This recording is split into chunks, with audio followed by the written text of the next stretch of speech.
And greetings. Happy Monday. Welcome to the Steve Deace Show here live and on demand on Blaze TV, radio, and podcast with Aaron McIntyre and Todd Erzen. I'm Steve Deace. Hope you had a great weekend. Todd, you remember the movie Mr. Mom from when we were kids? Oh, of course. I mean, love that. You're doing it wrong, right? All-time classic 80s film with Michael Keaton kind of beginning his ascension into stardom. And do you remember Terry Garr went back to work, who played his wife, right? She had to go back to work when he lost his job. Yes. And she went back to work at the advertising place. And we're still not in the fullness of the Reagan Revolution yet. So we're still coming out of the recession era of the 70s, right? And she comes up with this thing to her big client was a tuna fish company, right? And this big ad campaign to reach out to housewives across the country whose budgets are getting tightened, right? And have the CEO stand up there and say, you know what? We feel you. We do. We get it.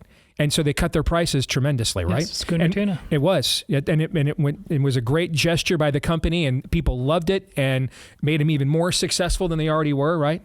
I thought about that with our friends over at MD Hearing, who are one of our partners today, because that's exactly what they're doing right now. They are slashing prices in half in response to all the inflation craziness out there, all right? And MD Hearing just made their Neo rechargeable digital hearing aids are now only $297 a pair, less than $300 a pair. That's over 90% less than the hearing aids you get in the clinic. Plus, MD Hearing just launched their Neo XS. It's their smallest hearing aid ever. All right. So get the high quality, affordable hearing aids you deserve with MD Hearing. Go to shopmdhearing.com. Use the promo code STEVE to get a pair of hearing aids for just $297. You can't beat it. Plus, they're adding a free extra charging case, $100 value just for our listeners and viewers here on the Steve Deace Show. That's shopmdhearing.com. Use our promo code STEVE. Get a pair of hearing aids for just $297 at shopmdhearing.com. And use the promo code Steve. All right. Coming up on today's show, I am greatly looking forward to the entire program. But next hour, I think we have heard over the weekend one of the top 3 foreign policy speeches delivered by an administration in my lifetime. Number 1 for me, forgive me, I'm a child of the 80s, so nostalgia still kind of reigns. But 1987, Reagan there in the shadow of the Berlin Wall saying, Mr. Gorbachev, tear down this wall. That's number 1 for me. Number 2, and you guys remember at the time how much I loved President Trump's speech in Riyadh, Saudi Arabia in 2017. So it was his first major foreign policy speech, and he walked into that room with a whole bunch of people that are terrorist Simpson sympathizers and kind of just laid down the gauntlet and reset American foreign policy from the utopian failures of the previous decade to something that was realistic, which is, if you leave us alone, we'll leave you alone. If you bother us, we're going to make you wish you left us alone. And if you want to join us and make a whole bunch of money, cool. But ultimately, it would be better for you to either do that or just leave us alone, and we'll do the same for you, right? And I think set the stage for what was really the overriding success, even in the midst of 2020. I mean, that final year of disappointment and failure and controversy and scamdemic, they still had the Abraham Accords happen in 2020. I mean, that speech basically set the table for what was a historic run of foreign policy success for an administration in Trump's first term. Well, I think the speech that JD Vance gave in Munich, Germany over the weekend, or last Friday, I should say, I think is number 3 on that list. And I think also is a paradigm shifter. So the speech is actually not that long. And I think as many Americans as possible need to see it. So we're going to play it in its entirety. It's just about 20 minutes. We're going to play it in its entirety next hour. And then the 3 of us are going to spend the rest of the hour reacting to it. All right. Coming up also at the bottom of this hour, Mary Holland. She is the CEO of Children's Health Defense. That's RFK Jr.'s former organization. And she's going to talk to us about now his confirmation as Secretary of HHS. That's coming up at the bottom of the hour. But before we get there, of course, let us begin as we always do with Aaron's rundown of what happened while we were away. What happened while we were away brought to you by Can't Share a Country with That. Yesterday on CBS News' Face the Nation, anchor Margaret Brennan, yes, that Margaret, the I don't really care Margaret, interviewed Secretary of State Marco Rubio. Brennan invoked Vice President JD Vance's remarks to the Munich Security Conference last week about free speech being in decline in Europe. He was standing in a country where free speech was weaponized to conduct a genocide. And he met with the head of a political party that has far-right views and some historic ties to extreme groups. The context of that was changing the tone of it. And you know that the censorship was specifically about the right. No, I have to disagree with you. Free speech was not used to conduct a genocide. The genocide was conducted by an authoritarian Nazi regime that happened to also be genocidal because they hated Jews and they hated minorities and they hated those that they had a list of people they hated, but primarily the Jews. There was no free speech in Nazi Germany. There was none. There was also no opposition in Nazi Germany. They were a sole and only party that governed that country. So that's not an accurate reflection of history. Yes, Margaret Brennan really said that. If you believe in free speech, you're a Nazi. That's a new one. Not to worry, though. Al Sharpton on MSNBC said, "Hold my beer" for the dumbest commentary of the weekend. One day, our children's children will read American history. And can you imagine our reading that James Madison or Thomas Jefferson tried to overthrow the government so they could stay in power? That's what we're looking at. We're looking at American history. Okay, you know what you do? You buy yourself a tape recorder, you just record yourself for a whole day. I think you're going to be surprised at some of your phrasing. In completely unrelated news, according to RMG Research, that's Scott Rasmussen's group, Donald Trump has a 55% approval rating. Late last week, he signed an executive order implementing reciprocal tariffs. Essentially, that means whatever tariffs other countries impose on U.S. exports, the U.S. will impose tit-for-tat tariffs on imports from those countries. If you manufactured a car, you couldn't send it into China. The tariff was so high, so everybody went and they built in China. It was no big secret. So we're going to see, but it's going to mean tremendous amounts of jobs. And ultimately, prices will stay the same, go down. Trump also signed an executive order banning COVID jab mandates at every school, college, or university that receives federal funding. Border Czar Tom Homan said over the weekend that apprehensions at the southern border are at levels so low he's never seen them in his career since he started as a Border Patrol agent in 1984. At least 15,000 employees of the Internal Revenue Service are expected to be fired this week as DOGE makes its way through the tax collectors. DOGE, by the way, got a court win late last week as Judge John Bates said the agency has the authority to access systems at 3 federal agencies, including Health and Human Services. Judge Bates is the same pissant judge who told Trump to restore trainee web pages to HHS websites last week, by the way. According to Echelon Insights, Kamala Harris is the odds-on favorite to win the Democrat nomination for president in 2028 in a very crowded field. Ladies and gentlemen, you might have thought that Kamala Blitty-Gook was all over with. Well, I regret to inform you that Kamala has yet to Blitty-Gook. You know, but spirit's tired, but you cannot be defeated. Never let anybody defeat that. Because then what do we have left? When we think about like these moments where we see things that are being taken. Now, this is Kamala Harris during a recent trip to Broadway in New York City. What is going on here? So where there's a vacancy, then let's fill it. Learning Chinese today. Today's phrase is, it's pretty obvious where the vacancy is. 哪里有空位一目了然. So does Kamala have a chance? Are her political prospects shot? Let's check in on the mayor of Grand Rapids, Michigan. Context of the policy that the city manager put in place is a very important one. Our city police force is not in the business of enforcing immigration law. And our city police force is in the business of keeping our city safe and dealing with crimes in our city's boundaries. That's their job, and you've heard our police chief say this. It's a very clear position, and it's a very clear policy. The last thing I'll say is that this is something that I think is probably keeping all of us up at night. This is a terrible, terrible moment for our country, in my opinion, and it grieves me deeply. Yes, Grand Rapids, Michigan. Grand Rapids, Michigan Mayor David LeGrand says the prospect of deporting violent illegals keeps him up at night. Grand Rapids. And finally, Donald Trump fields a question from an Indian reporter during his meeting with Indian Prime Minister Modi. Raising anti-India voice, calling about separation, terrorism activities in India.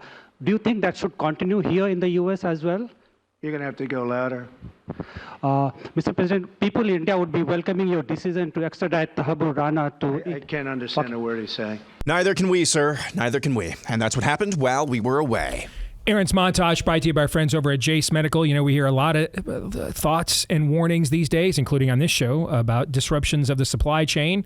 You know, when your package is delayed for weeks, that's kind of annoying. But when your essential medications are delayed, that could very well be an emergency. As we're entering in to another period of uncertainty, right now is the time to prepare. And Deace is here to help you do exactly that. They provide emergency medical kits that are customized to your specific needs, whether you're traveling, buying it for the kids, or just need peace of mind for a loved one that maybe is dependent on you or the government. Deace has got you covered. And right now, they're holding giveaways all month long to make sure that you can have the right medications on hand the moment that you need them. You could win anything from the travel case, the Deace Go, to a fully customized Deace case. Now's the time to protect yourself and your family from uncertainty. Your health is just, frankly, too important. So go to Deace.com, J-A-S-E. J-A-S-E. Go to Deace.com, enter their giveaway, or to purchase your own case. And if you enter the code DACE at checkout, you'll get a discount on your order. So enter the giveaway or purchase your own case. And remember to use the discount code DACE for the discount when you go to Jace.com, J-A-S-E, for Deace Medical at Jace.com. I have to tell you, as a kid who grew up in Grand Rapids, Michigan, and for those of you that don't know, it's not that way anymore. The high school I went to doesn't exist anymore. In fact, just to give you a little picture, what can happen in a generation? What can transpire in just one generation in a culture when the salt has lost its savor? What can happen? The high school I went to in Michigan, Wyoming-Rogers, Wyoming, a suburb of Grand Rapids, was considered at the time kind of your posh, spoiled, rotten suburban high school. We seemingly had more days off or in-service days than any of the other government public schools did. In fact, the kids at other high schools in the area would nickname us Holiday High. Right across the street from Wyoming-Rogers High School, when I was growing up, was the largest movie theater multiplex on the planet. It was called Studio 28. And I can't tell you how many first dates, first kisses, first this, first that, good and bad, I had in that building and in that and on those grounds growing up. That movie theater is now gone. Doesn't exist anymore. When I was in school, it was the largest multiplex theater in the world. The high school I went to doesn't exist anymore. And the neighborhood I grew up in went from a posh suburb of spoiled, rotten kids to, let's just say, not that. Let's just say it's not that. Kent and Ottawa counties, they're kind of twin counties. Kent is where Grand Rapids is. Ottawa is where Holland and Zeeland and the Lakeshore is, and so they're kind of connected areas. Per capita, when I was growing up, they had the most, or the highest concentration per capita of Bible-based churches in the United States of America, of any two counties in the country. I mean, this is Christian Reformed Mecca here. I mean, guys, before I even knew what these terms meant, I had a substitute teacher once tell me in high school that I must be behaving this way because I was not among the elect. I didn't even know what this stuff meant at the time, but that gives you an idea. There was a public school substitute teacher told me that I must be behaving this way because I'm not one of the elect. If that gives you an idea is this of why what you this are the was way like. You are? Yeah. Why are you? Yes. This is what this community was. Thriving. It was quintessential American dream. And it was always the western part of the state is where all the Republicans won, and the eastern part of the state was all where Detroit is, and Flint, that's where all the Democrats won. One generation, one. Or maybe it's my fault. I moved away. Look what happened.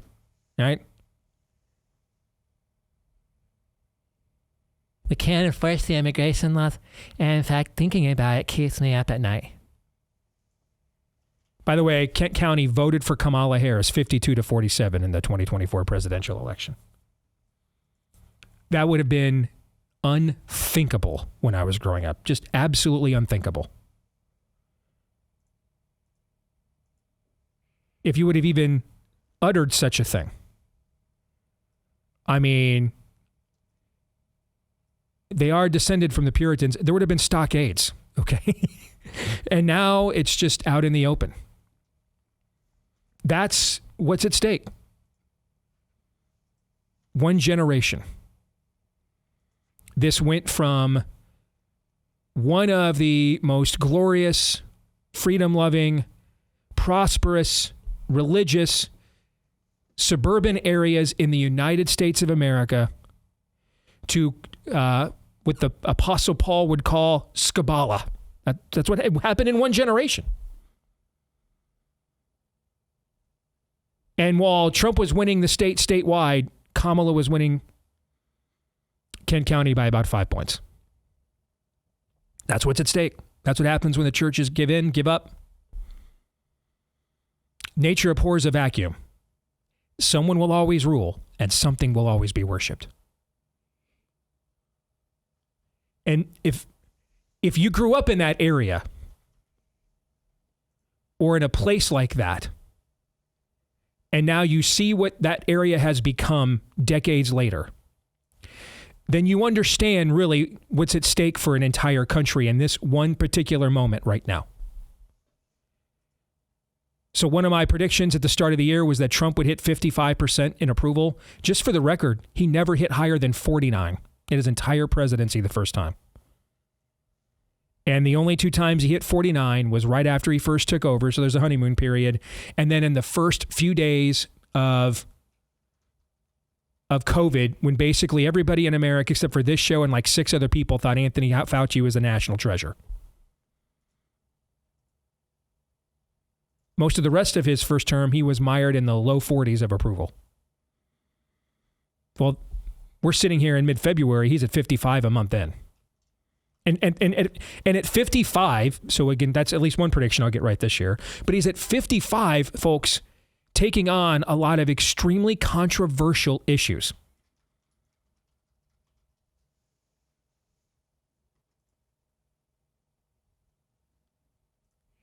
And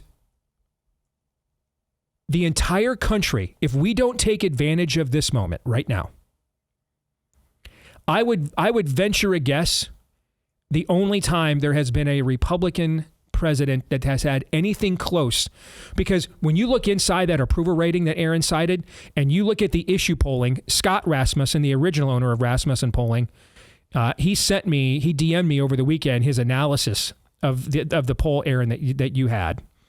If you look inside, because it's his poll, if you look inside just the top line result at where Trump is on the issues, he's overwhelmingly winning like every single issue in terms of who do Americans trust more.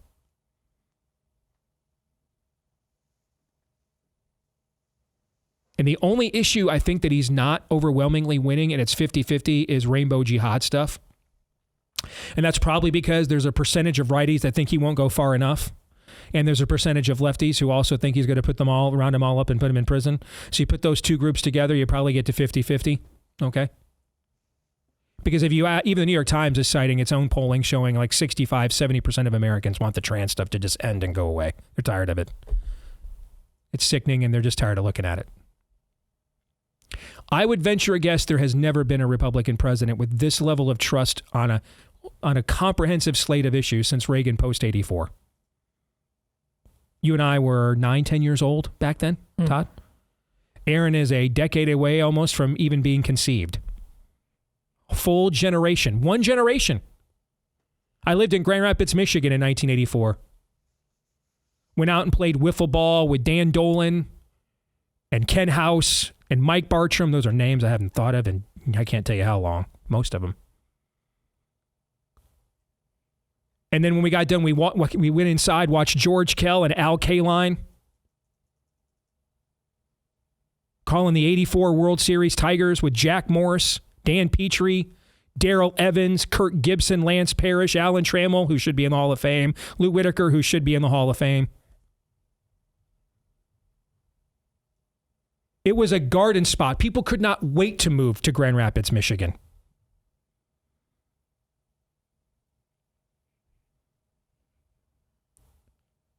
One generation later, one.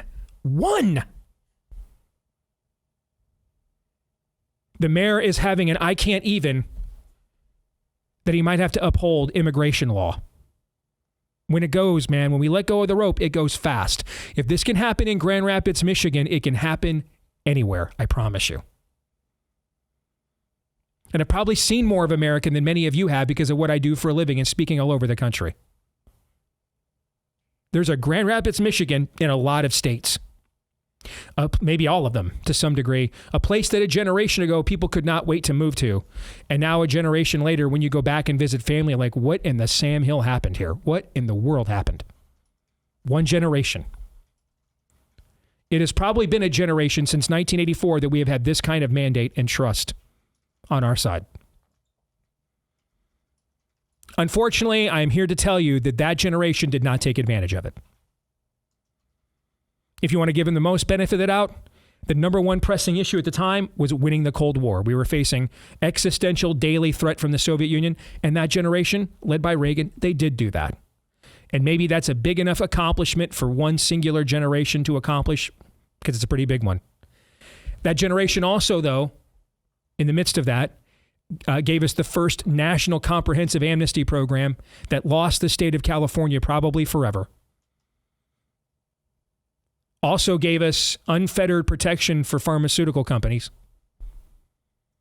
I mean, we paid a heavy domestic toll, as much as I loved Ronald Reagan, and still do. But his second term, aside from maybe the biggest accomplishment of his generation, the rest of his second term was frankly a disappointment.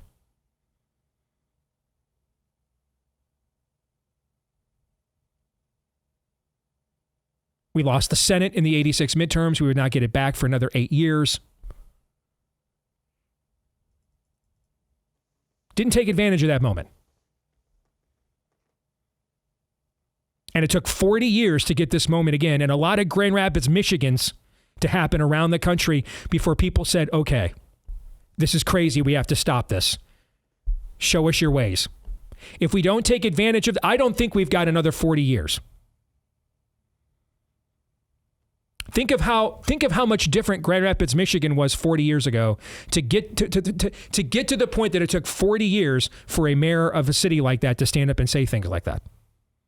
If that just tells you how much stored up tradition, how much stored up wealth, how many stored up values were there in that kind of community that it took decades to erode them to get to this point. Well, let's look at that now.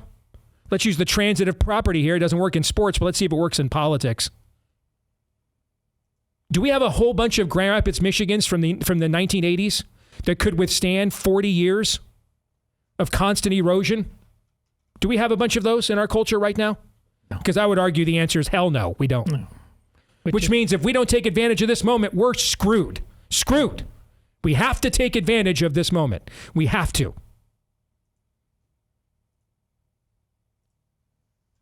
Which also means I'm just not going to sit here and talk about a bunch of stuff and get distracted by a bunch of stuff that is not about taking advantage of this moment. If we don't take advantage of this moment, I can promise you, we're going to have all kinds of time for gossip and soap operas and kvetching and I can't evens and you should have done this differently in the camps. We'll have nothing but time. We have to take advantage of this moment. Because if the Grand Rapids, Michigan that I grew up in can become the Grand Rapids, Michigan that it is now, this can happen virtually anywhere in America and has and will. And worse, if we don't take advantage of this moment. Todd, you wanted to say something? Go ahead. I was just going to say, I've been, for the last 5 minutes as you're speaking, I keep thinking of that conference you were at. I don't know, what was that, a year ago when that elder statesman said, you guys are talking about a revival. Do you really understand what that means? Yep. After listening to Steve talk. It's time to assess that once again, quite frankly, every day. What are we doing here? Because the culture that produced men like that, and just look at JD Vance's speech you're going to listen to, the German guy running that conference, it was reduced to tears because men like that are across this fruited plain. So what are you, if you're not one of them, what are you prepared to do? Because right now, almost certainly, it's not enough. And this ties into the clip of Rubio with, I don't really care, Margaret. You know, even 5 years ago, I would have just chalked this up to, what did Rush used to call these, info babes? Okay. Just someone that is just a completely vapid, banal, banal, whatever, you know, way we're pronouncing it in a given day on this show, who's just airhead, who's just there to read the news and look hot and attractive and serious, but it's just not a serious person. Okay. Just a construct of a hydra of a system, and laughed. Except we've got a lot of water under the bridge of the last 5 years telling us this isn't a joke anymore. And if anything, the joke's on us. We are beyond irreconcilable values to wholly separate realities. So free speech, the Nazis were for free speech. Walk into any classroom in Grand Rapids, Michigan, anywhere in America. I don't care how the teacher voted. And tell your high school history teacher, hell, tell your middle school history teacher, hell, tell your 5th grade history teacher, which would be your 5th grade teacher during history class. Tell them that the Nazis were free speech, and you'll get detention. And insist on it. They'll think that you're purposefully disrupting the class. A phone call will go home. Why is your student in here saying ridiculous things and disrupting the class? You need to be a better parent. Now they host the signature show on CBS News. Forget irreconcilable values. This is a different reality. This is like an episode of Man in the High Castle that didn't make the cut for air. The Nazis were champions of free speech? It's so dumb. It's so counterfactual. You have to come to the conclusion someone really believes this to state it as seriously as Margaret Brennan did. She's also not alone. She's also not an isolated incident. And it's whatever spirit's in her is what it did to places like Grand Rapids, Michigan. Unchallenged and unabated for a generation.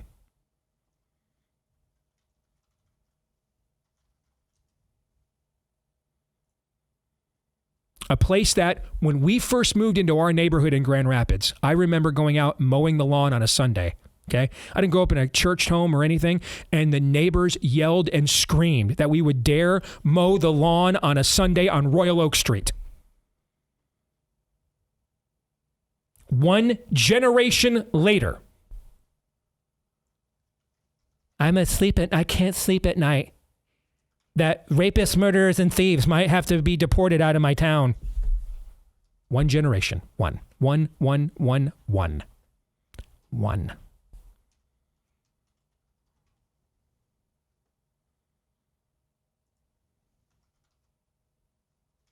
A generation ago, the host of CBS News would have been a liberal who said, we have to let every speech happen, no matter what. Otherwise, we're not true free speech. We have to be free speech absolutists. One generation later, the hostess of CBS News, well, the Nazis were for free speech, and that's why we need censorship. Because we don't want another Holocaust.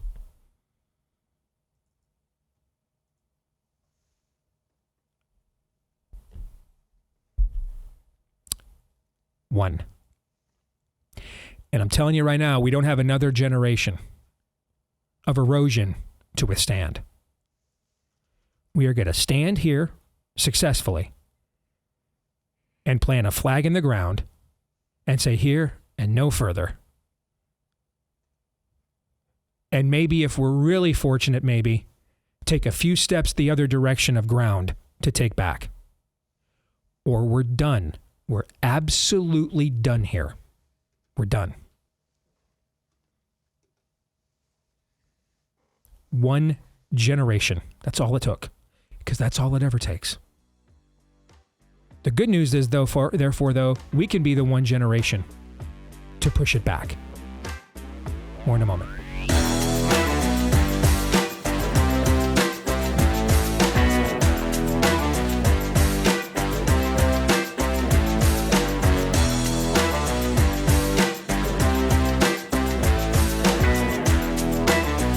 So I know sometimes the whole term prepper gets a bad rap, gets mocked. Maybe there was a time in my life I might have been one of those people doing the same thing, right? Then we all went through COVID, and suddenly award-winning medications that had won Nobel Prizes suddenly are now deemed too dangerous to take. We suddenly have forgotten 25 years of innovation when it comes to pulmonary health and inflammation, and we've got nothing to treat pulmonary inflammation except a ventilator and a coin flip that you will get out of the hospital alive if you have to go, right? When we have supposedly a pandemic, right? Then we all lived through what is still going on in Western Carolina, the reverberations of that from last fall, what happened earlier this year with the horrible fires in LA. It was really what happened in Western Carolina where I said, okay, I got to just stop talking about my Patriot Supply. I'm going to become a customer. And I just gave him a call and I said, load me up. I mean, that can happen there, man. It can happen absolutely anywhere. So you don't want to be caught with your proverbial britches down the next time. That can never happen here. Happens where you are, right? So go to My Patriot Supply right now. They are offering a limited time discount on their best-selling 3-month emergency food kit. This kit's got 2,000 plus calories, so the full breakfast, lunch, dinner, even drinks and snacks, nutrition you need for 90 days. If and when you should ever need it, stays good for 25 years with proper storage as well. Also, it comes with free shipping, a disaster replacement warranty, 24/7 U.S.-based support. All right, you want to take advantage of this special discount right now? It's a $100 discount if you go to preparewithdeace.com. That's preparewithdeace.com. And if you order by 3 p.m., they'll ship your order for free within the same day. All right, preparewithdeace.com is where you want to go. That's preparewithdeace.com. Well, I know for people that have been longtime advocates in this space, like our very own Todd Erzin, like our friend and colleague here at the Blaze, Sarah Gonzalez, I've heard repeatedly from you guys, it's surreal watching what is occurring right now with RFK Jr. ascending to arguably the highest healthcare policy post on this continent and one of the highest in the world.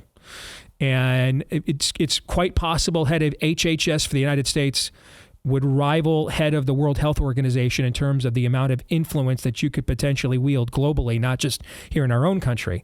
In our own country, I think it has the potential to be amongst the most impactful cabinet appointments in the history of the presidency. Mary Holland is with us now, and she would know more about this than even we would as the CEO of Children's Health Defense, which, of course, is an organization that RFK Jr. has been closely tied to and a representative of for many years now before ascending to this post. We want to welcome her to the Blaze. Mary, how are you? I'm great. Thanks so much for having me. You're very welcome. Let me actually just start there with what I just said. All right. I mean, is it surreal? What is it like now when you have been banging on the walls of Jericho for what seemed like a long time to be heard, and then suddenly, when you least expect it, they come crashing down and you get to just walk right in and take over the palace? What is that like? Oh my gosh. Yes, I say to colleagues sometimes, pinch me, is this real? But it's so wonderful. In preparing for this interview, Steve, I was just reviewing 2 recent executive orders from President Trump, one about forming the Make America Healthy Again Commission. I mean, it's just amazing. They're prioritizing the epidemic of chronic childhood disease. They're telling us the truth, that most Americans are sick and that we have a sick care system. We don't have a health care system, and that the situation is dire for the economy, for people's health, for people's morale, for any kind of military defense. It's a dire situation. And the other executive order that came out just a couple days ago was no federal money is now going to go to any educational institutions that are discriminating against people for not getting COVID shots. And there are still 19 colleges and universities as of February 15 that are still discriminating on that basis. And they just said, no money. You know, this is coercion.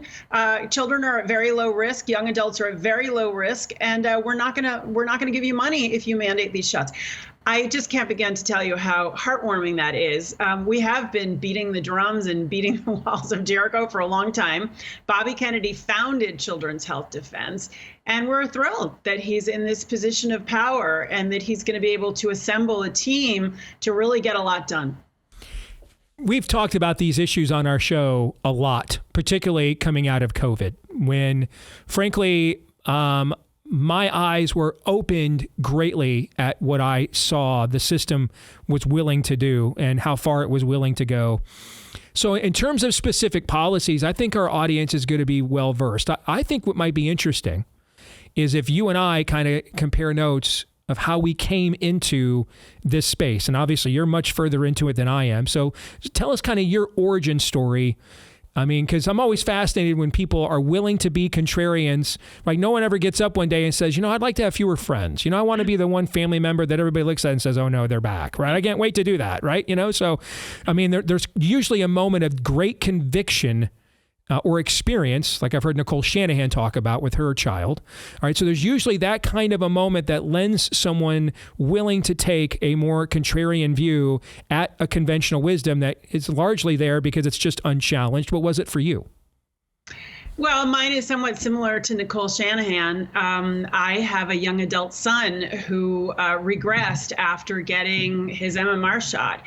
And, you don't miss a child regressing. They lose speech. They lose the ability to sleep. They lose certain digestive ability. They become panic stricken with any kind of change in the routine. It was horrifying, and I figured I would have read fairy tales about this if this was normal. And I personally grew up in a hyper medicalized environment. Both my parents were pretty mainstream physicians. I had two uncles who were physicians.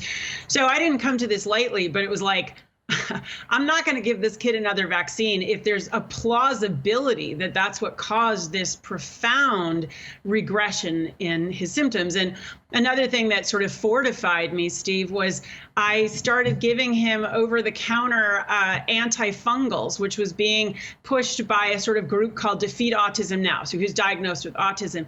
And within a day, he was starting to acquire 10 words a day. This is a child who couldn't talk, who suddenly, because I'm giving him an antifungal medicine, is able to start talking for the first time. So it's a long journey. My son is not sort of where he would have been had he not been injured, but you just can't walk away from that. And so this happened to me over 20 years ago. And I was like, I have a responsibility to talk about what happened. And I'm an attorney by training. So I started writing law review articles about this. I started testifying in state legislatures. I started writing books with other parents whose children had also been injured. And through that process, I got to know Bobby Kennedy quite a while ago and have been supporting this cause. It's just the truth, Steve. I wish it weren't. But when you hit upon the truth and it's so important to children and to other people, you can't walk away from it. Even though I've lost a lot of friends, I can't tell you that all my family members are on board, but it doesn't matter. This is the truth of what happened to my son. It's what happened to me. It's what's happened to thousands of people I've come in contact with over the last 20 years. And I'm so thrilled that Bobby Kennedy is now in a position to really just start telling the truth. All that we want is radical transparency and gold standard science. If that shows us that these vaccines are life-saving and that there's nothing better for our health, so be it. But I don't think that's what's going to show, Steve. That word you used there a few times, the truth, is really the driver for me. And like you, I grew up in a medically institutionalized family to a degree. I mean, my mom, had me at 15, had to drop out of school, goes back, gets her degree, goes to college, becomes a nurse, but she's always always a contrarian. So I kind of inherited that from her. So, I mean, I remember working with her, growing up, and a lot of times in high school, that'd be my summer job, would be medical records and her clinics and stuff like that. And she would just be pretty open. She'd be like, I just don't see any evidence statin drugs work on one hand. So we're just not worth the side effects. On the other hand, if it were not for innovations like nebulizers and some of those things that were new in the late 70s, when I was a real little kid struggling with terrible asthma, I don't know that you and I are sitting here having this conversation today, right? So I just kind of want to know, I hired Todd here, who's the booker for the show, and I just thought he was kind of an odd granola cruncher, but overall pretty cool guy when we first became friends 20 years ago. I really wasn't concerned that he was one of these quote-unquote anti-vaxxers because I had my childhood vaccines and kept them up to date, and so therefore if they worked, why would I be afraid if the person next to me wasn't vaccinated? Otherwise, what was the point of me getting them? And just the whole thing never made any sense to me. And then we got to COVID. And it was really the denial of natural immunity, or how humanity survived far worse plagues with like 25, 40% IFRs for thousands of years. okay, before even crude vaccines were introduced in the late 18th century. And I watched them deny it, just whole cloth, turn it into conspiracy theory. And that's when my spidey sense, Mary, truly went off in this process. And I still don't know where I stand on many of these things. We gave our kids, when they were growing up, the same 17 childhood vaccines that we got. We didn't give them anything extra. My daughter now has our first grandkid. She's like, until they show me real research, they're not touching her. Okay. I just want to know what the truth is, and that's why I think I am confident someone that has suffered for what he believes in, like Bobby has been, which is shunned from his own family, and the closest thing America's ever had to a royal family, frankly. That's just not your average family shunning, by the way, okay?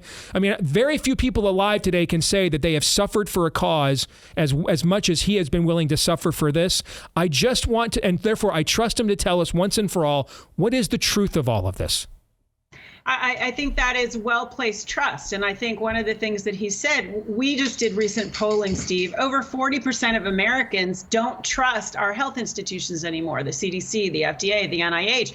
And Bobby has said, they have to be trustworthy in order for people to trust them. And so the way that he's going to do that is through radical transparency and gold standard science. A lot of what is passed off as science is really marketing. And they're hiding some really critical records about vaccines, but on a lot of stuff. And basically the medical journals, the clinical trials, they don't have to publish the stuff that didn't work. The FDA, the CDC, they don't do their own science on the drugs that the FDA licenses. The pharma does the drugs. And then they present the best evidence. We don't have a system, as he talked about actually in the confirmation process. We don't have a good adverse event reporting system. It's a passive reporting system. He has really studied these things, Steve, for decades, and he really does have a deep understanding of the issues. And I really am confident that he's going to give it his best shot. And if anybody can do it, he can. And as you point out, he's basically from American royalty, from the Democratic Party. He was treated absolutely abysmally by all representatives of that party in the confirmation hearings.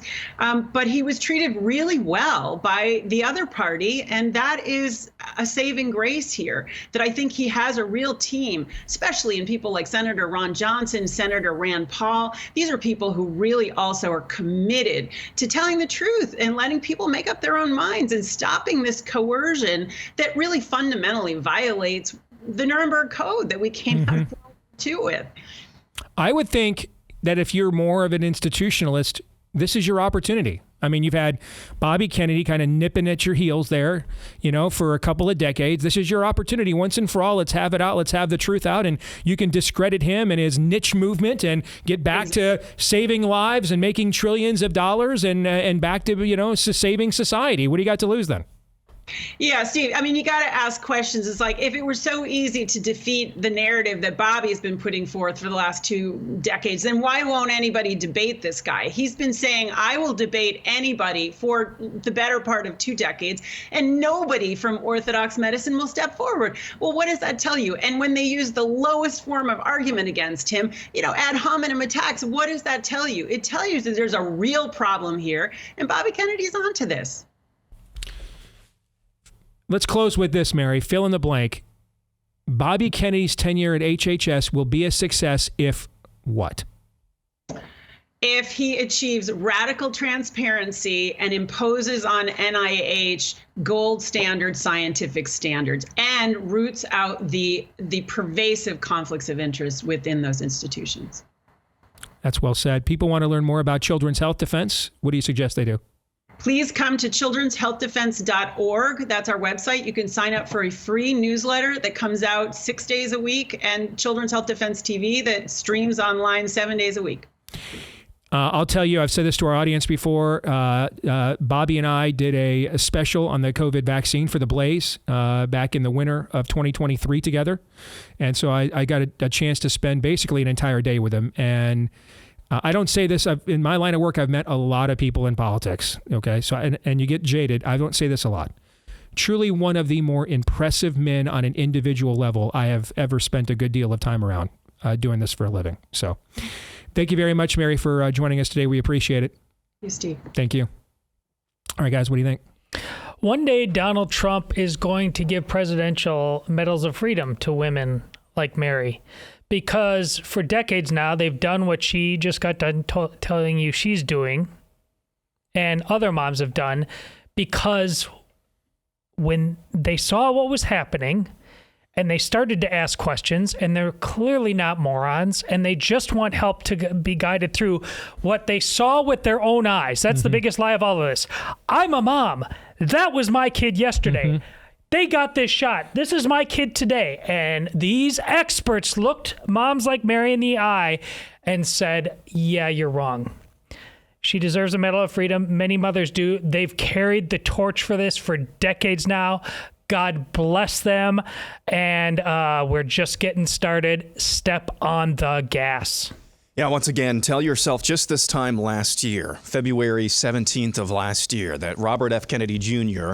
would be the head of HHS, with others coming down the pike as well. Jay Bhattacharya, Marty Makary, and other very powerful organizations. Listen, they can accomplish a lot in the next 4 years, and I believe that they will. Foundationally, though, and fundamentally, though, this is a conversation that needs to be had. This is a change that needs to be shifted in the way that Americans think of themselves, their own bodies, and what healthcare actually is and means. That's going to take a lot longer time. But boy, howdy, you couldn't ask for a better start to that conversation than appointing Robert F. Kennedy Jr. as head of HHS. I cannot wait to see what he accomplishes. Well said, both of you. You guys know me well enough to know I love my data. Okay, so I cited this data a couple weeks ago. All right, from 1900 to 1985, life expectancy in the U.S. improved from 46 to 74 years old. Okay. 1986, we pass the vaccine manufacturer liability shield. All right. And the amount of vaccines that we give kids goes from 17 to, what is it, 74, 81, some crazy it's number? Like 73 okay. Right now. Yeah. So you would think, therefore, I mean, some commiserate growth of life expectancy would occur, right? From 1986 to 2023, life expectancy in the United States went from about 74.3 to about 77.8. So we injected people with, what's that?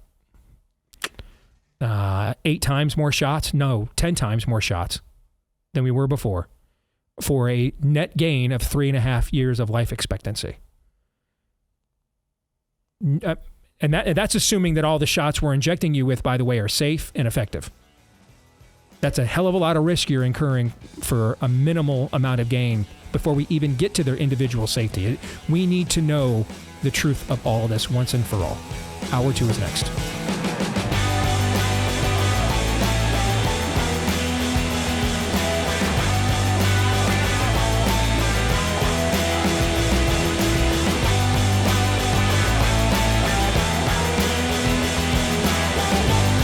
All right, back here with Hour 2, live and on demand on Blaze TV, radio, and podcast with Aaron McIntyre and Todd Erzin. I'm Steve Deace. Let us know what you think about what we think. When you can email the show, steve@stevedeace.com. That's DEACE.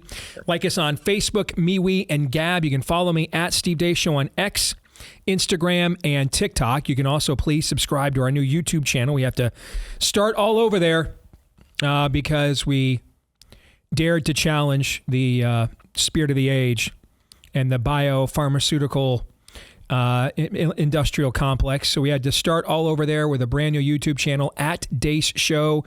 If you wouldn't mind going there and subscribing, it would help us at Deace Show on YouTube. And then also, if you love the podcast, please declare your love for us for all to see. You can do so by leaving us a 5-star review on whichever platform you prefer to podcast from. And then finally, hit subscribe, or if you're on iTunes, follow. And that way you will get a new episode in your podcast feed of this show every single time we do a new episode. And this part of the show brought to you by our friends over at Voice of Judah Israel.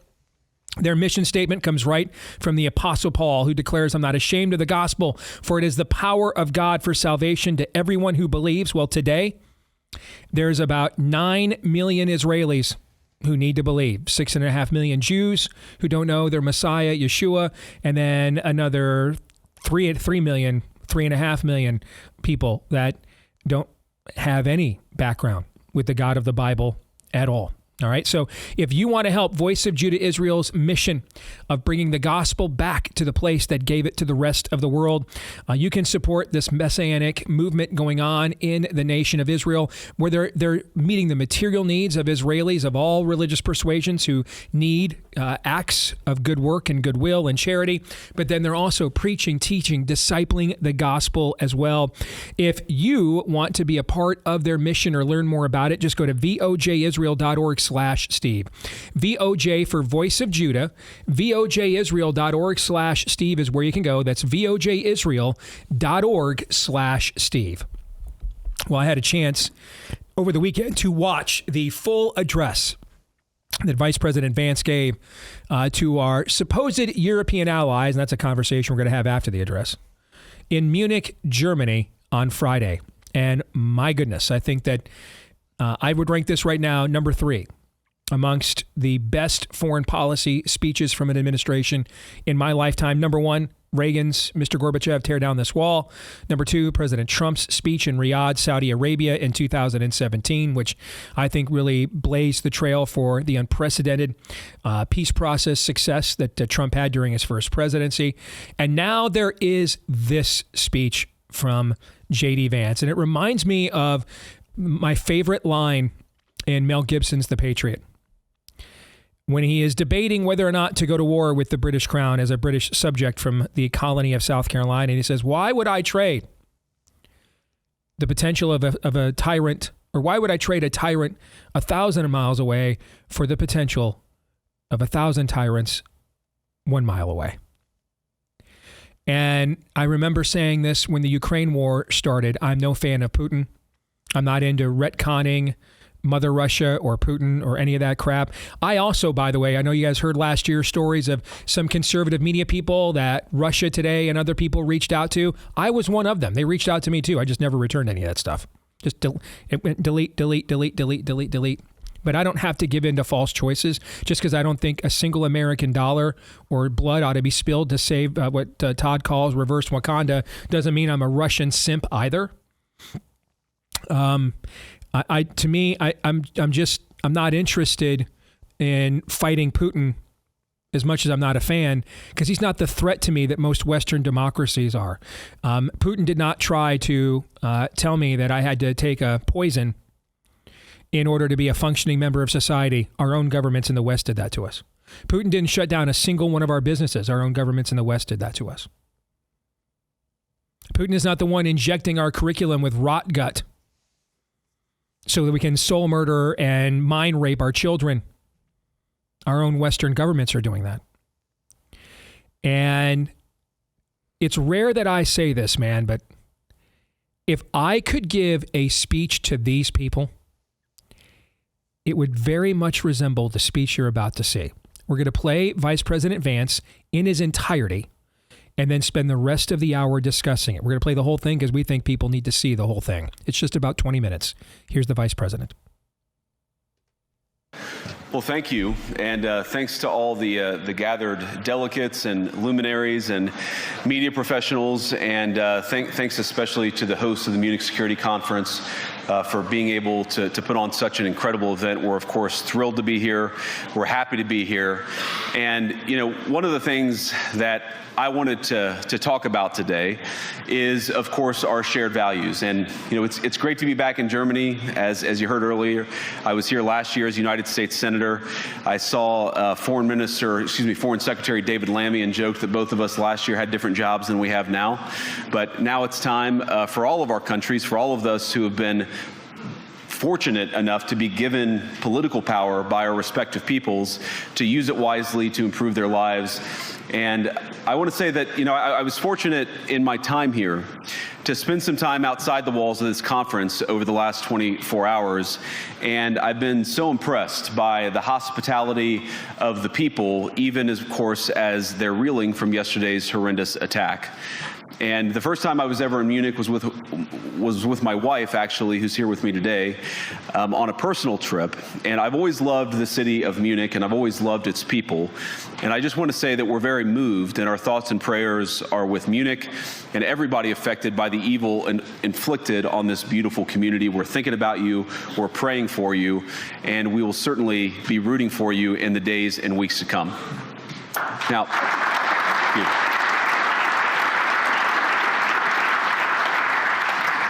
I hope that's not the last bit of applause that I get, but we gather at this conference, of course, to discuss security, and normally we mean threats to our external security. I see many great military leaders gathered here today.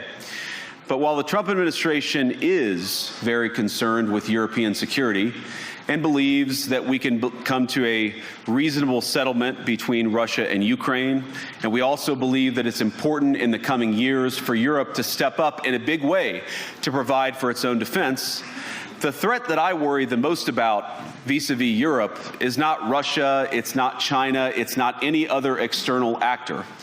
And what I worry about is the threat from within, the retreat of Europe from some of its most fundamental values, values shared with the United States of America.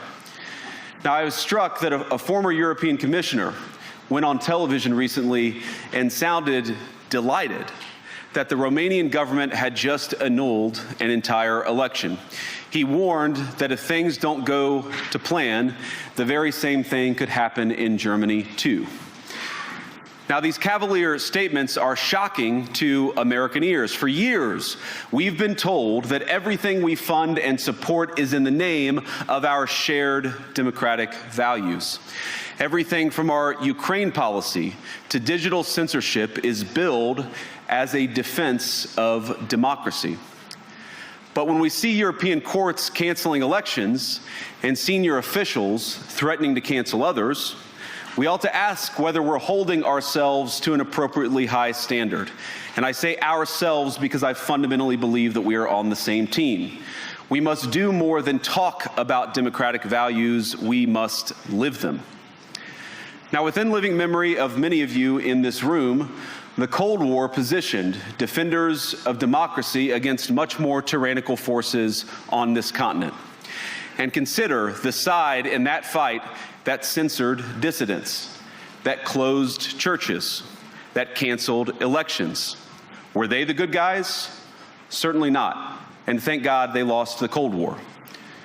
They lost because they neither valued nor respected all of the extraordinary blessings of liberty. The freedom to surprise, to make mistakes, to invent, to build. As it turns out, you can't mandate innovation or creativity, just as you can't force people what to think, what to feel, or what to believe. And we believe those things are certainly connected.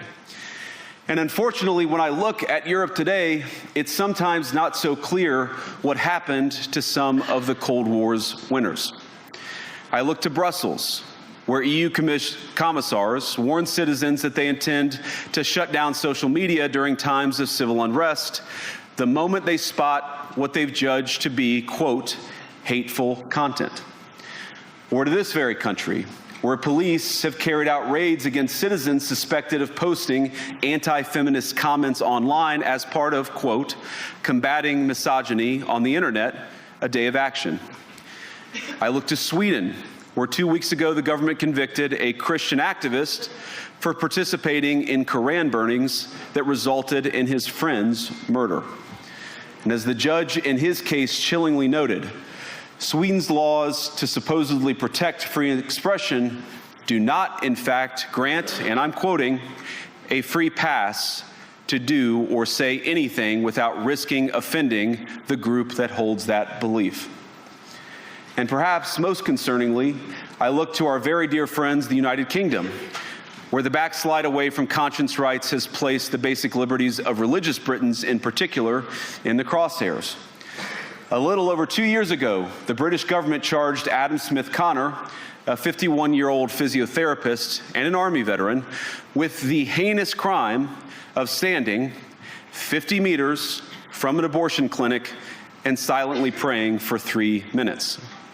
not obstructing anyone, not interacting with anyone, just silently praying on his own. And after British law enforcement spotted him and demanded to know what he was praying for, Adam replied simply, it was on behalf of the unborn son he and his former girlfriend had aborted years before. Now, the officers were not moved. Adam was found guilty of breaking the government's new buffer zones law, which criminalizes silent prayer and other actions that could influence a person's decision within 200 meters of an abortion facility. He was sentenced to pay thousands of pounds in legal costs to the prosecution. Now, I wish I could say that this was a fluke, a one-off crazy example of a badly written law being enacted against a single person. But no, this last October, just a few months ago, the Scottish government began distributing letters to citizens whose houses lay within so-called safe access zones, warning them that even private prayer within their own homes may amount to breaking the law. Naturally, the government urged readers to report any fellow citizens suspected guilty of thought crime. In Britain and across Europe, free speech, I fear, is in retreat. And in the interest of comedy, my friends, but also in the interest of truth, I will admit that sometimes the loudest voices for censorship have come not from within Europe, but from within my own country, where the prior administration threatened and bullied social media companies to censor so-called misinformation. Misinformation like, for example, the idea that coronavirus had likely leaked from a laboratory in China. Our own government encouraged private companies to silence people who dared to utter what turned out to be an obvious truth. So I come here today not just with an observation, but with an offer. And just as the Biden administration seemed desperate to silence people for speaking their minds, so the Trump administration will do precisely the opposite, and I hope that we can work together on that. In Washington, there is a new sheriff in town, and under Donald Trump's leadership, we may disagree with your views, but we will fight to defend your right to offer it in the public square, agree or disagree.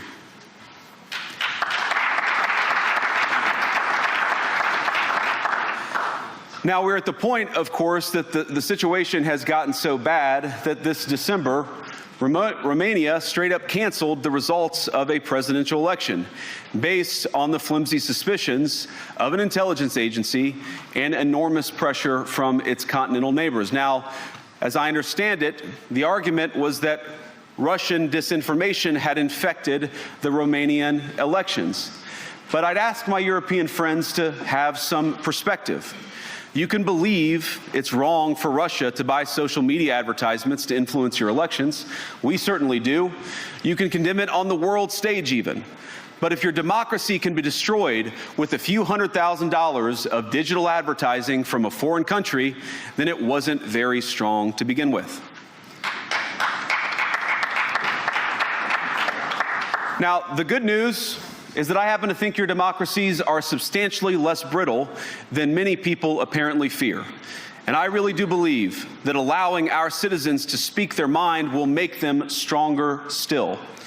Which, of course, brings us back to Munich, where the organizers of this very conference have banned lawmakers representing populist parties on both the left and the right from participating in these conversations. Now, again, we don't have to agree with everything or anything that people say. But when people represent, when political leaders represent an important constituency, it is incumbent upon us to at least participate in dialogue with them. Now, to many of us on the other side of the Atlantic, it looks more and more like old entrenched interests hiding behind ugly Soviet-era words like misinformation and disinformation, who simply don't like the idea that somebody with an alternative viewpoint might express a different opinion or, God forbid, vote a different way or, even worse, win an election.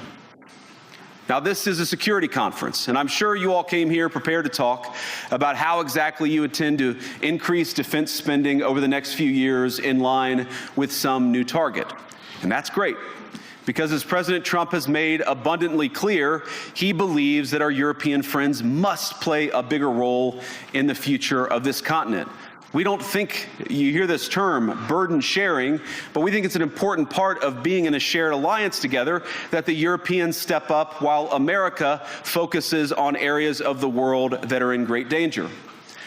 But let me also ask you, how will you even begin to think through the kinds of budgeting questions if we don't know what it is that we are defending in the first place?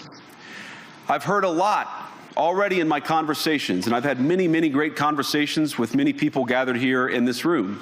I've heard a lot about what you need to defend yourselves from, and of course that's important. But what has seemed a little bit less clear to me, and certainly I think to many of the citizens of Europe, is what exactly it is that you're defending yourselves for. What is the positive vision that animates this shared security compact that we all believe is so important? And I believe deeply that there is no security if you are afraid of the voices, the opinions, and the conscience that guide your very own people. Europe faces many challenges, but the crisis this continent faces right now, the crisis I believe we all face together, is one of our own making. If you're running in fear of your own voters, there is nothing America can do for you. Nor, for that matter, is there anything that you can do for the American people who elected me and elected President Trump. You need democratic mandates to accomplish anything of value in the coming years. Have we learned nothing that thin mandates produce unstable results? But there is so much of value that can be accomplished with the kind of democratic mandate that I think will come from being more responsive to the voices of your citizens. If you're going to enjoy competitive economies, if you're going to enjoy affordable energy and secure supply chains, then you need mandates to govern, because you have to make difficult choices to enjoy all of these things. And of course, we know that very well in America. You cannot win a democratic mandate by censoring your opponents or putting them in jail, whether that's the leader of the opposition, a humble Christian praying in her own home, or a journalist trying to report the news. Nor can you win one by disregarding your basic electorate on questions like who gets to be a part of our shared society. And of all the pressing challenges that the nations represented here face, I believe there is nothing more urgent than mass migration. Today, almost 1 in 5 people living in this country moved here from abroad. That is, of course, an all-time high. It's a similar number, by the way, in the United States, also an all-time high. The number of immigrants who entered the EU from non-EU countries doubled between 2021 and 2022 alone, and of course it's gotten much higher since. And we know the situation, it didn't materialize in a vacuum. It's the result of a series of conscious decisions made by politicians all over the continent and others across the world over the span of a decade. We saw the horrors wrought by these decisions yesterday in this very city. And of course, I can't bring it up again without thinking about the terrible victims who had a beautiful winter day in Munich ruined. Our thoughts and prayers are with them and will remain with them. But why did this happen in the first place? It's a terrible story, but it's one we've heard way too many times in Europe and unfortunately too many times in the United States as well. An asylum seeker, often a young man in his mid-20s, already known to police, rams a car into a crowd and shatters a community. How many times must we suffer these appalling setbacks before we change course and take our shared civilization in a new direction? No voter on this continent went to the ballot box to open the floodgates to millions of unvetted immigrants. But you know what they did vote for? In England, they voted for Brexit, and agree or disagree, they voted for it. And more all over Europe, they're voting for political leaders who promise to put an end to out-of-control migration. Now, I happen to agree with a lot of these concerns, but you don't have to agree with me. I just think that people care about their homes, they care about their dreams, they care about their safety and their capacity to provide for themselves and their children. And they're smart. I think this is one of the most important things I've learned in my brief time in politics. Contrary to what you might hear, a couple mountains over in Davos, the citizens of all of our nations don't generally think of themselves as educated animals or as interchangeable cogs of a global economy. And it's hardly surprising that they don't want to be shuffled about or relentlessly ignored by their leaders. And it is the business of democracy to adjudicate these big questions at the ballot box. I believe that dismissing people, dismissing their concerns, or worse yet, shutting down media, shutting down elections, or shutting people out of the political process protects nothing. In fact, it is the most surefire way to destroy democracy. And speaking up and expressing opinions isn't election interference. Even when people express views outside your own country, and even when those people are very influential. And trust me, I say this with all humor, if American democracy can survive 10 years of Greta Thunberg scolding, you guys can survive a few months of Elon Musk. But what no democracy, American, German, or European, will survive is telling millions of voters that their thoughts and concerns, their aspirations, their pleas for relief are invalid or unworthy of even being considered. Democracy rests on the sacred principle that the voice of the people matters. There's no room for firewalls. You either uphold the principle or you don't.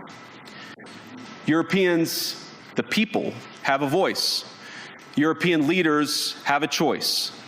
And my strong belief is that we do not need to be afraid of the future.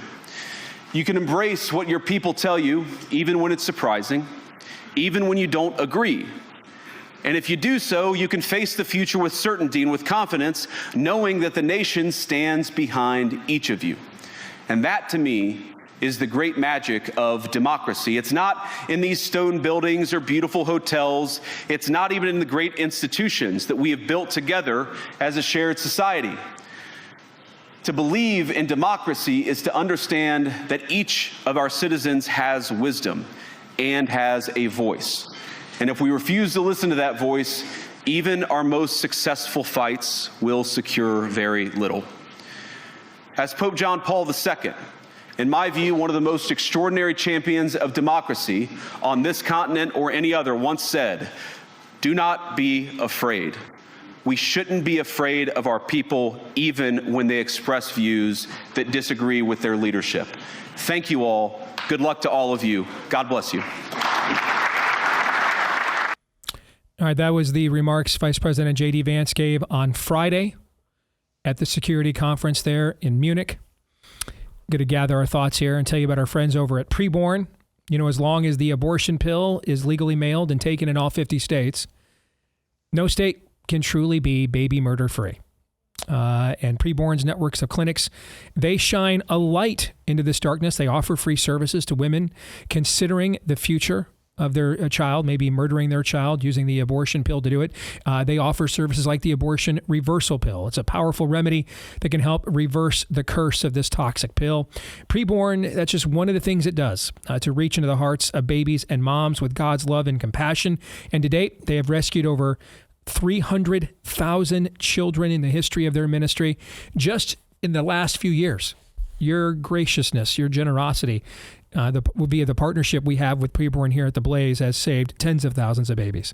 And your tax-deductible monthly support of any amount is crucial in this fight for life. All the proceeds go towards life, and together we can reverse this curse.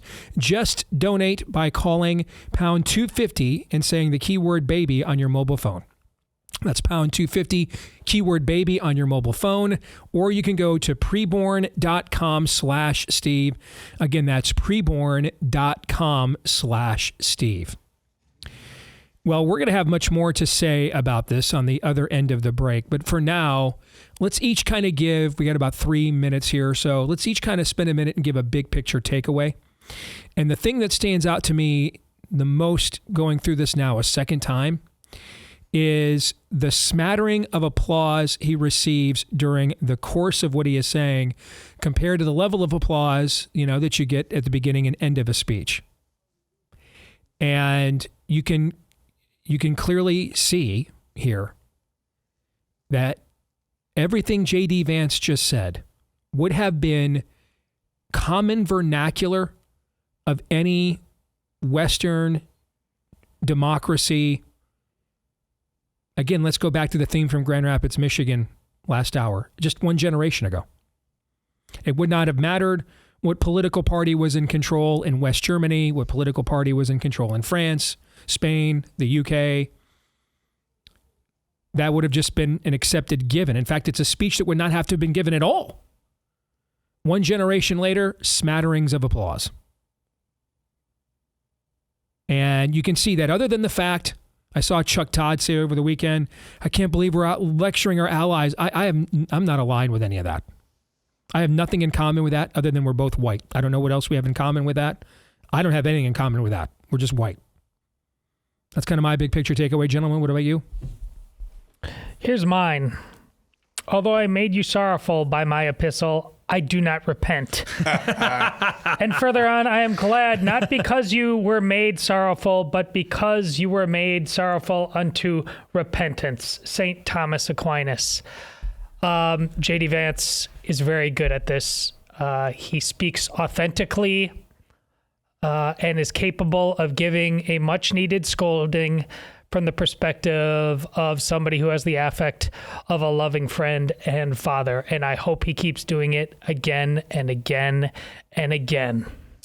I was going to mention what you just mentioned about the applause, but I think I have two big picture takeaways. I don't have time. One leads to the other, and we won't have time to get to the second one this segment. But this and his speech, it was elsewhere in Europe last week. I can't remember what the group he was. Oh, it was the AI summit that he spoke at in Paris last week. You'll notice something very subtle, but very key and very important. JD Vance, not the head of state of the United States, the vice president, but not the head of state. He's talking down to everyone in that room. And talking down doesn't have to be disrespectful or condescending in tone. A boss talks down to his employees. Why? Because the boss is the head of that relationship. Mm-hmm. We have not seen this, well, with 4 years being the exception.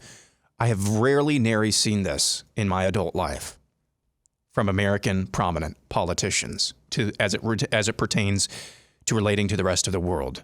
That's a very important development because he's signaling, we are the boss here. And that is still true.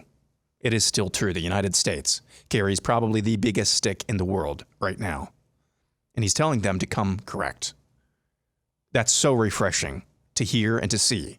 In the year 2025, we've still got something left here. Amen.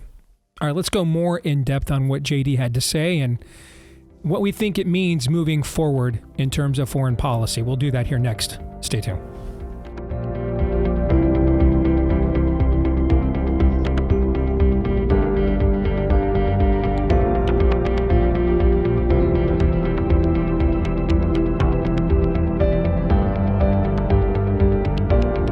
All right, back here on the Steve Deace Show, so we wanted to make sure all of you had an opportunity to hear the entirety of Vice President Vance's speech in Munich on Friday. Let's start with, guys, my contention. I think it's third, but it's a top 3 all-time foreign policy speech I've heard from an administration. Number 1, for me, Mr. Gorbachev, tear down this wall. Number 2, Trump's speech in Riyadh, Saudi Arabia in 2017. And then this one. Think it belongs up there? Oh, absolutely. Absolutely. Going right into skull and bones right there to their faces and bringing the receipts. Absolutely. And there's a vigor and there's an energy to it that we're serious. These aren't just words.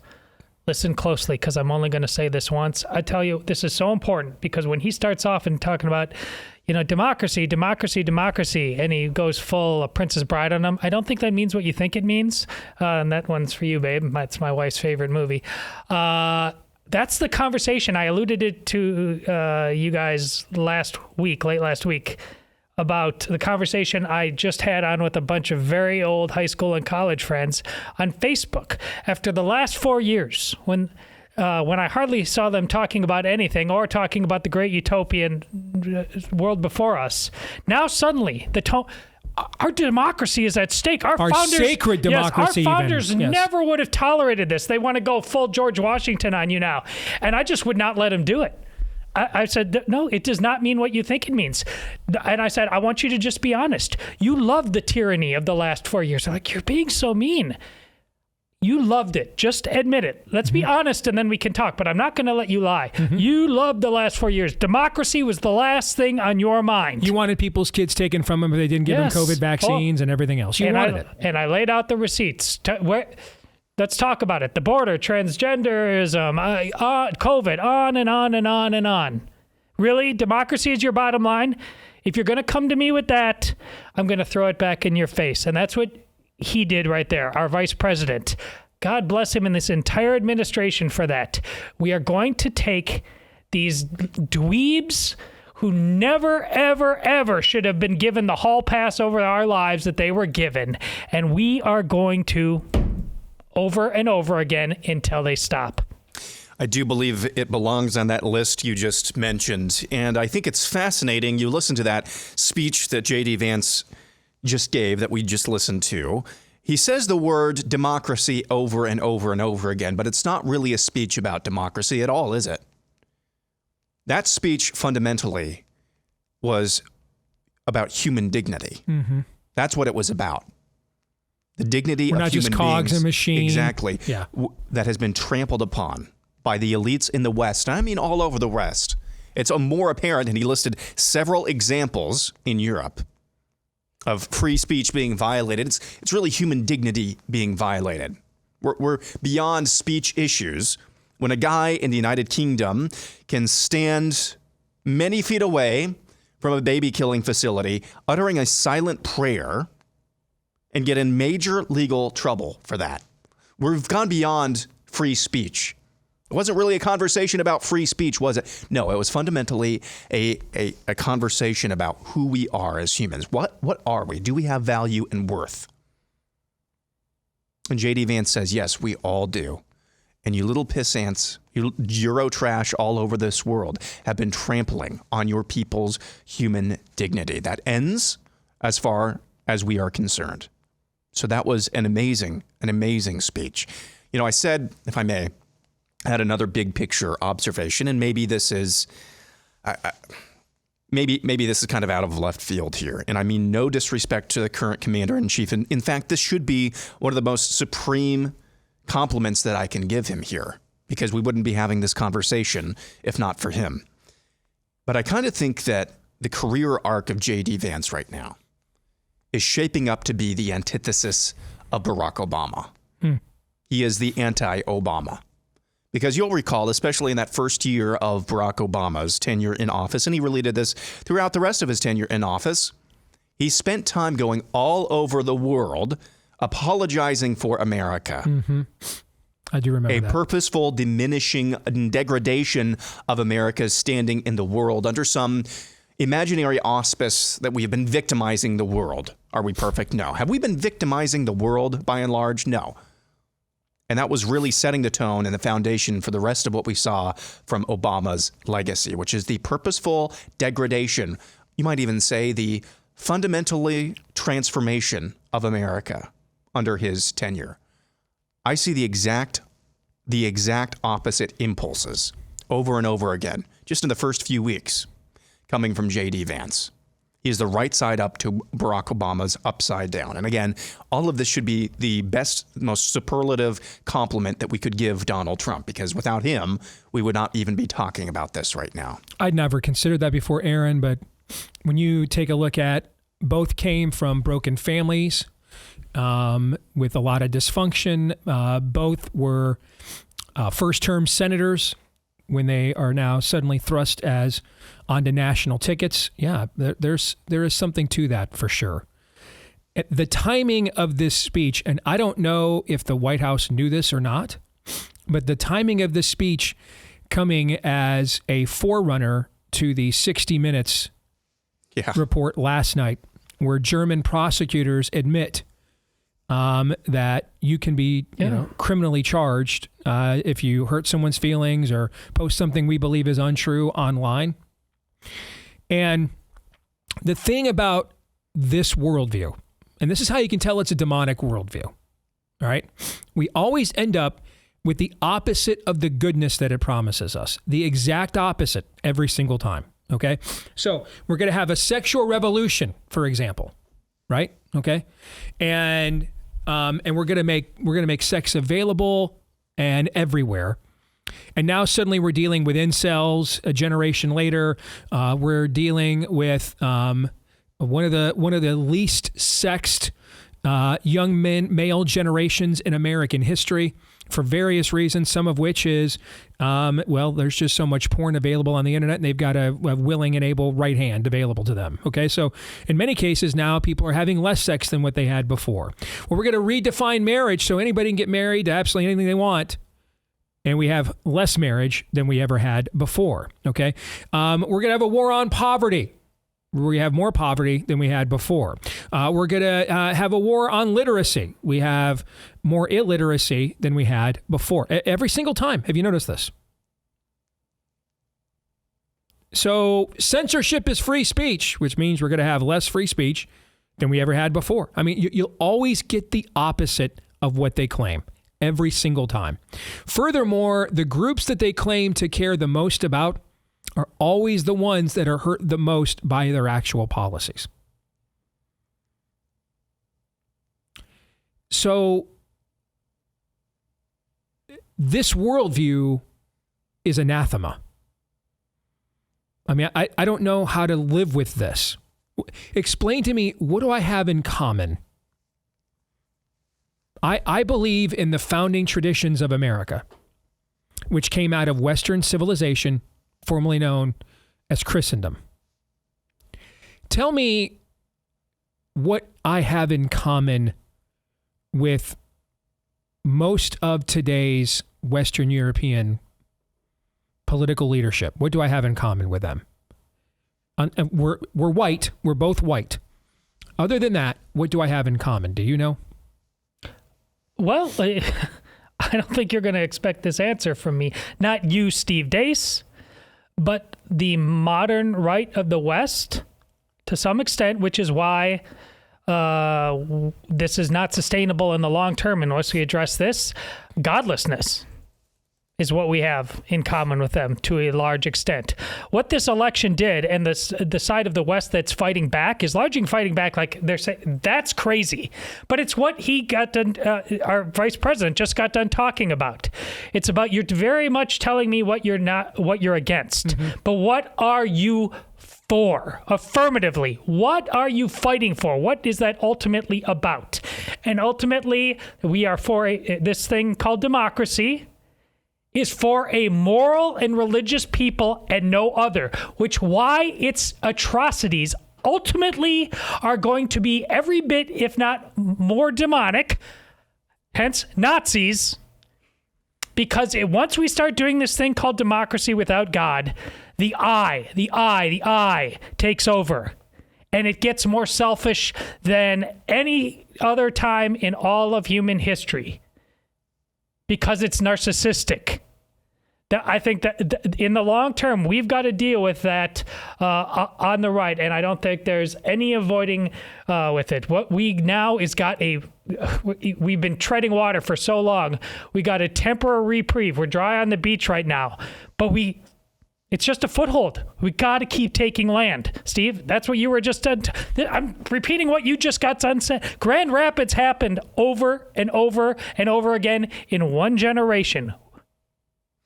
Yes, and I think that probably explains the wailing and gnashing of teeth that we have seen from these Eurotrash leaders in the aftermath and the immediate aftermath. You mentioned it, you invoked this earlier in passing, Todd, the Munich Security Conference grand poobah in tears after the speech, because what JD Vance did there, without explicitly saying that, is one, y'all have become exactly that which you say you oppose. That's exactly what you have become. Mm-hmm. What explains that? It's what Todd just laid out. They were just confronted to their face without actually saying it explicitly. And they may not even know this or be able to connect the dots themselves. But what explains why they have become what they say they oppose is the rampant godlessness. They may not be able to articulate that, but that was confronted for them, right to their faces.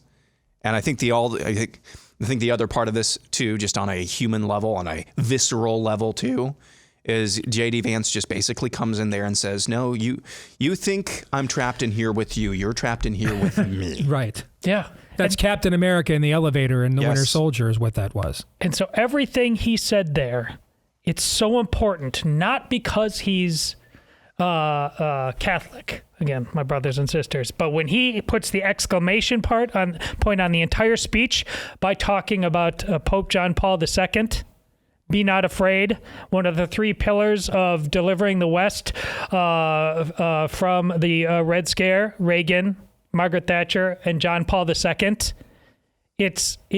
There's no way of talking about the things he's talking about. And this is something in the West we clearly have got to wrestle with without going back to first principles. And the reason this country and West and Christendom in general thrived for so long in the first place and is the height of human flourishing.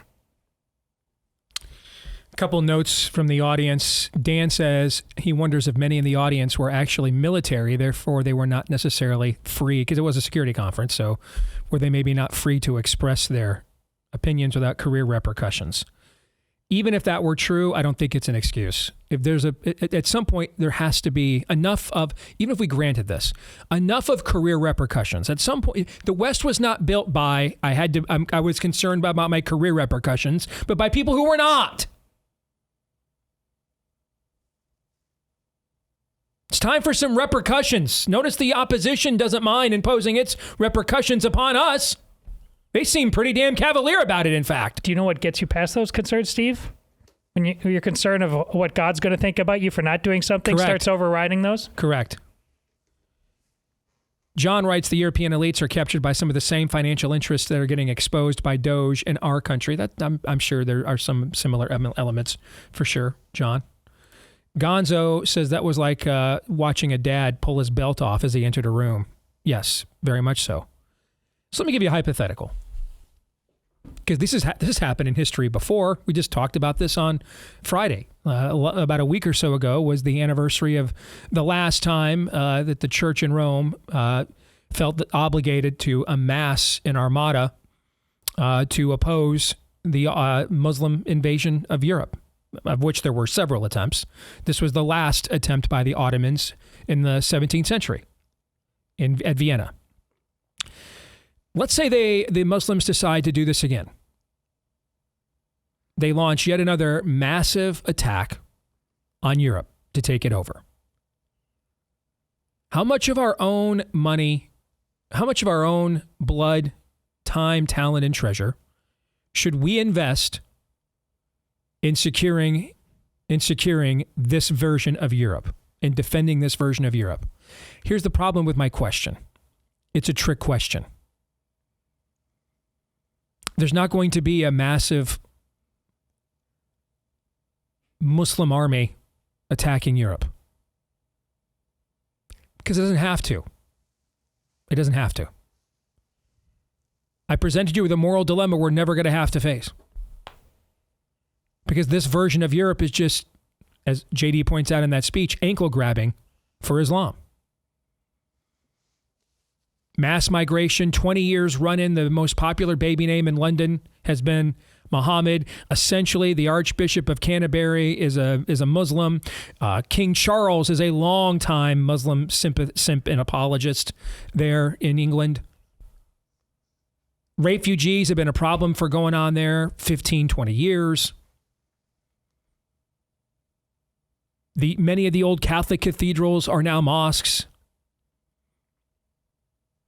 So the good news is we won't have to face that kind of dilemma. Man, should we really go existential to defend this version of Europe? Because we won't have to. This version of Europe has been under institutional invasion by Islam for well over a decade. and seems to be doing just fine aiding and abetting said invasion. While they arrest you on the curb for silently praying. Praying for your own sins. Praying for your own sins. Yeah, my wife, my girlfriend and I, we committed murder. We need forgiveness. Praying for your own sins. I don't have anything in common with this other than a skin tone. I mean, I don't have anything in common at all. Nothing.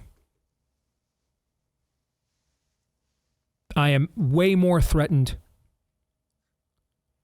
by sacred Western democracies on a daily basis than I would be even if Putin realized his grand schemes of owning the entire Balkan region. For sure. I'm still more threatened because Putin's worldview doesn't have a foothold in my country. The one exhibited and displayed by the sacred Western democracies does. Almost every academic institution, almost every media institution, at least one major political party in total and about half of the other. Way more threatened. And so are you. Which is why it was vital that JD went in there, took his belt off, and said, this is going to hurt you more than it's going to hurt me. Romans 8:28.